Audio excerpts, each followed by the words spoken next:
नमस्कार, मी पंजाब डक. आज आहे 22 जुलै 2026. आजपासून परत एकदा राज्यातल्या शेतकऱ्याला अन्न देणार आहे. कारण की राज्य शेतकऱ्याला सांगू इच्छितो की काही काही भागामध्ये अतिमुसळधार पाऊस पडणार आहे, काही ठिकाणी अतिवृष्टी होणार आहे. म्हणून हा अंदाज देण्यासाठी खास करून अंदाज देणार आहे. तर आज आहे 22 जुलै 2026. सर्वप्रथम आपण उत्तर महाराष्ट्राकडे वळू. कारण की उत्तर महाराष्ट्राकडे इकडं त्र्यंबकेश्वर, दिंडोरी, वणीची देवी, त्यानंतर सुरत, त्याच्यानंतर मुंबई, नाशिक, त्याच्यानंतर मालेगाव, जळगाव, नंदुरबार, धुळे, जळगाव, चाळीसगाव ह्या पट्ट्यामध्ये काय होणार आहे 22 तारखेपासून, म्हणजे आज 22 ते 26च्या दरम्यान काही काही ठिकाणी मुसळधार पाऊस पडणार आहे. म्हणून धुळे जिल्हा, चाळीसगाव तालुका, त्याच्यानंतर जळगाव जिल्हा, त्याच्यानंतर पाचोरा, बोदवड, रावेर ह्या तालुक्यातल्या शेतकऱ्यांनी अंदाज लक्षात घ्यायचा. त्याच्यानंतर नाशिक, मालेगाव, कळवण, सटाणा, नामपूर, येवला त्या सगळ्या पट्ट्यातल्या नाशिक दिलं तर सगळ्यांनी काय करायचं, ह्या 21 ते 26च्या दरम्यान नाशिक, उत्तर महाराष्ट्राकडं काही काही ठिकाणी अतिवृष्टी होणार आहे. म्हणून हा अंदाज लक्षात घ्यायचा. अतिवृष्टी झाल्यामुळे वडी नाल्यांना, नद्यांना पूर देखील येणार आहे. म्हणून हे देखील लक्षात घ्यायचं. म्हणजे त्याच्यानंतर मुंबईला देखील अतिमुसळधार पाऊस पडणार आहे. त्याच्यानंतर इगतपुरीकडे देखील चांगला राहणार आहे. संगमनेर, अकोले, ओझर, गणपती त्या परिसरात देखील जोराचा पाऊस पडणार आहे. जुन्नर, सिन्नर तिकडे जरी खूप या 21 ते 26 चांगला पाऊस पडणार आहे. त्याच्यानंतर कोकणपट्टी, घाटमाता, म्हणजे रत्नागिरीपासून इतर पालघरपर्यंत ते घाटमाथ्यावरला पाऊस जोरात मुसळधार चालूच राहणार आहे 26 तारखेपर्यंत. म्हणून हे अंदाज लक्षात घ्यायचा. पुण्याकडे देखील खूप पाऊस पडणार आहे. पुण्याच्या पश्चिम भागाकडं खडकवासला धरण क्षेत्रामध्ये, लाभ क्षेत्रामध्ये तिकडं देखील पाऊस पडणार आहे. म्हणून एखाद्या खडकवासला धरणातलं पाणी देखील सुटू शकतं. म्हणून सतर्क राहण्याची गरज आहे. नदीकाठच्या शेतकऱ्यांना आपण आपल्या मोटर काढण्याची तयारी ठेवावी. त्याच्यानंतर इकडं महाबळेश्वरकडे देखील 21 ते 26च्या दरम्यान खूप जोराचा पाऊस पडणार आहे. काही काही ठिकाणी अतिवृष्टी होईल, मुसळधार पडणार आहे.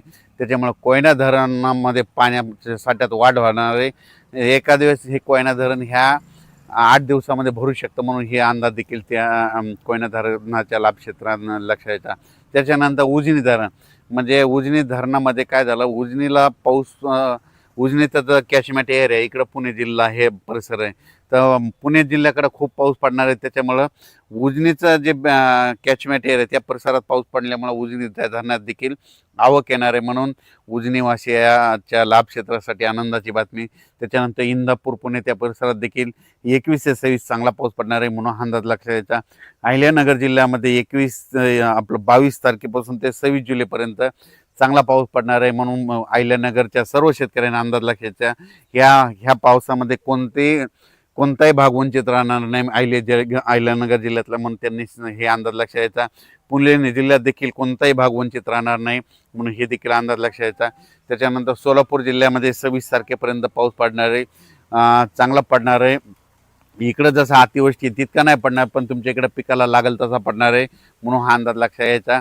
त्याच्यानंतर बीड जिल्ह्यात देखील आज 22 तारखेपासून ते 26 जुलैपर्यंत चांगला जोराचा पाऊस पडणार आहे. काही ठिकाणी ओढे नाले वाहतील, काही शेतामध्ये पाणी साचल, काही ठिकाणी रिमझिम पडेल. पण 26 तारखेपर्यंत चांगला पाऊस पडणार आहे. बीड जिल्ह्यातला अंदाज लक्षात यायचा. जालना देखील चांगला पाऊस होणार आहे. संभाजीनगर जिल्ह्यातल्या शेतकऱ्याला सांगू इच्छितो की संभाजीनगरचा उत्तरेकडला भाग, म्हणजे आपलं कन्नड, इकडं फुलंब्री त्या परिसरामध्ये काय होणार आहे, चाळीसगाव, जळगावकडे अतिमुसळधार पाऊस पडत असल्यामुळं त्याच्या लगतच संभाजीनगर जिल्हा लागतो. त्याच्यामुळे संभाजीनगरच्या उत्तरेकडील भागामध्ये काही काही ठिकाणी मुसळधार पाऊस पडणार आहे. छोटे छोटे जे तळे असतील त्याच्यात देखील पाणी येणार आहे. म्हणून हा अंदाज त्या संभाजीनगरच्या सर्व जिल्ह्यातल्या शेतकऱ्यांनी लक्षात घ्यायचा. पैठण, इकडं कोपरगाव, आष्टी, कोपरगाव, राहता, शिर्डी ह्या परिसरात बी चांगला पाऊस पडणार आहे. म्हणजे त्यांच्यासाठी आनंदाची बातमी. त्याच्यानंतर आपण परत परभणी जिल्ह्याकडे वळू. परभणी जिल्ह्यामध्ये आज 22 तारखेपासून ते 26 तारखेपर्यंत चांगला जोराचा पाऊस पडणार आहे. रिमझिम राहणार आहे, काही भागात जोरात पडणार आहे. म्हणून हा अंदाज लक्षात यायचा. जिथं चांगलं ऊन पडेल तिथं जोराचा पाऊस पडेल. म्हणून हा अंदाज लक्षात यायचा. 26 तारखेपर्यंत परभणी जिल्ह्यात देखील चांगला पाऊस आहे. आणि कालच्या अंदाजात सांगितलं होतं पालम पट्ट्यात पडेल, तर पालमला काल रात्रीच्याला पडला. आणि पालम तालुक्यामध्ये आज देखील पडणार आहे. म्हणून त्यांच्यासाठी आनंदाची बातमी. बीड जिल्ह्यात देखील जे कडाष्टी भाग आहे त्या परिसरात थोडाफार पाऊस कमी होता, तिकडे देखील झाला. पण आज म्हणजे 22 ते 26च्या दरम्यान तिकडे देखील पडणार आहे म्हणून त्यांच्यासाठी देखील आनंदाची बातमी. लातूर जिल्ह्यात देखील ह्या 6 दिवसात चांगला पाऊस पडणार आहे म्हणून त्यांच्यासाठी आनंदाची बातमी. त्याच्यानंतर नांदेड जिल्ह्यामध्ये देखील पाऊस पडणार आहे. जे वंचित गावं तालुके राहिले तिकडे देखील सगळीकडे पाऊस काल झाला आणि त्याच्यातून जर काही शिल्लक राहिले असेल तर तिकडे देखील 26 जुलैपर्यंत चांगला पाऊस पडणार आहे म्हणून हा अंदाज लक्षात घ्यायचा. त्याच्यानंतर हिंगोली जिल्ह्यात देखील आज म्हणजे 22, 23, 24, 26 तारखेपर्यंत चांगला पाऊस पडणार आहे म्हणून हे लक्षात घ्यायचं.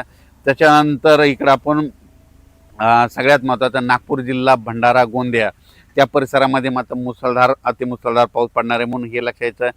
ते लो प्रेशर इकडं अमरावतीकडून जात असल्यामुळे अमरावती जिल्ह्यात देखील मुसळधार काही भागात पाऊस पडणार आहे म्हणून त्यांनी लक्षात द्यायचा. त्याच्यानंतर अकोल्याकडे देखील मुसळधार पाऊस पडणार आहे. अकोल्याच्या उत्तरेकडून म्हणजे परतवाडा, अचलपूर त्या परिसरामध्ये जोराचा पाऊस पडणार आहे म्हणून त्यांनी देखील 4 दिवसाचा अंदाज लक्षात द्यायचा.